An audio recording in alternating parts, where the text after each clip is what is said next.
America అధ్యక్షుడు ట్రంప్‌కి Britain ప్రధానమంత్రి కీర్ స్టార్మర్ రివర్స్ అటాక్ ఏశారు. నాటో అసలు ఏమాత్రం పట్టించుకోవట్లేదు. నాటో కోసం మేము వేల కోట్ల డాలర్లు పోసాము.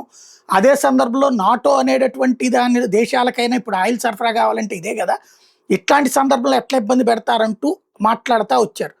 ఆహ్, మాట్లాడుతూ వచ్చాడు ట్రంప్. నాటో నుంచి వైదొలగడమే బెటర్ అని అమెరికన్లు భావిస్తున్నారంటూ తన వైఖరిని అమెరికా ప్రజల మీద రుద్దాడు.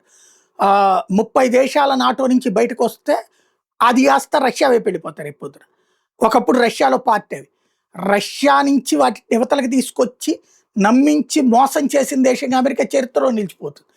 ఇప్పుడు బ్రిటన్ ప్రధానమంత్రి కీర్ స్టార్మర్ రివర్స్‌లో ఇచ్చిన వార్నింగ్ ఏంటంటే, నాటో నుంచి అమెరికా బయటికెళ్ళిపోతే, నాటో దేశాలు, యూరప్ దేశాల్లో ఉన్నటువంటి అమెరికన్ బేస్‌లన్నీ ఖాళీ చేసేయాల్సిందే.